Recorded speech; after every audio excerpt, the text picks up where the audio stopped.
वंदनीय राष्ट्रसंत श्री तुकडोजी महाराज यांच्या पुण्यतिथीच्या निमित्तानं आजचा आपला सप्तखंडी कीर्तनाचा प्रबोधनाचा कार्यक्रम आहे। या कार्यक्रमात आलेल्या सर्व मायबापांचं सर्वात प्रथम मी धन्यवाद देतो।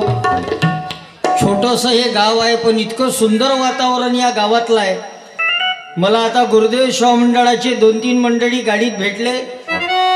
ते म्हणाले महाराज तुमचा कार्यक्रम 5-6 वर्षाच्या आधी आमच्या गावात झाला आणि आज पुन्हा एकदा मला डबल आपल्या गावानं संधी दिली।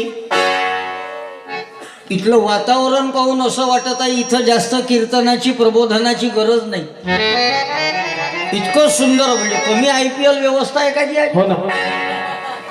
नाही तर मागं मी गोंदिया जिल्ह्यात कार्यक्रमाला गेलो 2-3 हजार लोक कार्यक्रम ऐकायला आले ना आयोजकांना याच्याही पेक्षा चांगला मोठा स्टेज आमच्या कार्यक्रमासाठी टाकला ना। आमच्या स्टेजवर 6 मोठमोठाले हॅलोजन लावले, 6 मोठमोठाले लाईट आमच्या स्टेजवर लावले। पुऱ्या गावाचे किडे माउरावर त्या दिवशी म्हणजे मला शेवटपर्यंत ना समजे खाजवू का वाजवू ना। आज व्यवस्था कशी सुंदर आहे, एक वेळा टाळी वाजवून द्या गुरुदेव शिव मंडळ वाशेला करता। आणि महाराजाच्या पुण्यतिथीच्या निमित्तानं भजन स्पर्धेचं आयोजन कशासाठी भजन तर राष्ट्रसंत तुकडोजी महाराजांना ग्रामगीता नावाचा ग्रंथ लिहिला आणि त्याच्यात 30वा अध्याय लिहिला। त्या अध्यायाचं नाव आहे भजन प्रभाव। संत मीराबाईवर तो अध्याय आहे आणि त्याच्यात लिहिलं वंदनीय महाराजांना जतन करा गाव संस्कृती आणि भजने होऊ द्या जनजागृती। त्याच्यासाठी भजन आहे, नाही तर हे गाव खरंच सुंदर गाव आहे। त्या गावात भजन ऐकणारी मंडळी आहे, भजन प्रेमी मंडळी आहे। नाही तर आजकाल भजन कीर्तन प्रबोधन म्हटलं का लोक येत नाही। बरं आली ऐकाली तर येते कोण? ज्याचे हेडफोन खराब आहे, ज्याचं स्पीकर फाटून आहे, ज्याचे अप्पर डिपर गेले। आणि कीर्तनाची प्रबोधनाची भजनाची गरज नेमकी कोणाला आहे? या भजनाची गरज आहे लहान लहान लेकराईले, भजनाची गरज आहे तरुणांना। अलीकडला काळ वाईट आला काकू, भजन म्हटलं का लोक यायला पाहत नाही, कीर्तन म्हटलं का लोक बसत नाही। आता आमच्या घरी आमच्या इकडं नागपूरकडं ज्याच्या घरी भजन राहिलं ते भजनवाले भजन करते, बाकीचे घरचे सर्व झोपते। तो घर मालक पहिले भजनवाल्याने सांगून ठेवते दूध घ्या, चहापत्ती घ्या, अगरबत्ती घ्या, कापूर घ्या, स्टो घ्या, तुम्हीच लावा तुम्हीच तुमच्या हाताने तुमची शेकून घ्या। वारी भजन भजन म्हटलं का लोक बसत नाही। पण ज्यांची पुण्यतिथी आम्ही साजरी करत आहोत बरं ते तुकडोजी महाराज जर भजनाले जर बसले तर 30-40 हजार लोक भजन ऐकायला राय। बांध्याच्या बांध्या कमी पडे, वावराचे वावर कमी पडे महाराजाचं भजन चालू झाल्यावर। गाडगे महाराज जर कीर्तनाले जर उभे जर झाले तर गाडगे महाराजाचं कीर्तन ऐकासाठी हजारो लोक गर्दी करे। आता आम्ही कीर्तन करतो तो कुत्र शेपूटनं हलवत काऊन तर आता काळ बदलला। आता कीर्तन म्हटलं का लोक बसत नाही, भजन म्हटलं का लोक येत नाही। आणि भजन म्हणणारे कीर्तन करणारे तसे राहिले नाही। पहिलेच्या काळात भजन एखाद्याच्या घरी जर भजन जर राहिलं, भजन करणारे जर 10 लोक असतील तर ऐकायला 100 लोक राहिले। आता आहे का तसं वातावरण?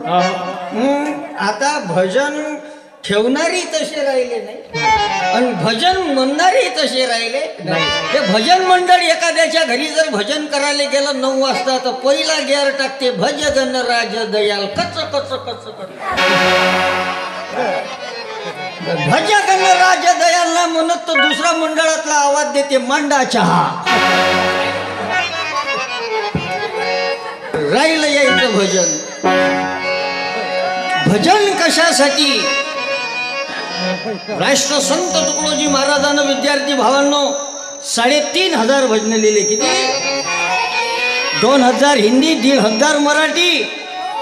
पण भजन कशासाठी केलं तर तेरा भजन तेरा भजन तेरा भजन ऊंच ऊंचा उठा दे मेरा प्यारा वतन, दिल मन से गाऊंगा तेरा भजन, ओ तेरा भजन ऊंचा उठा दे मेरा प्यारा वतन, ओ ऊंचा उठा दे मेरा प्यारा वतन, ओ ऊंचा उठा दे मेरा प्यारा वतन।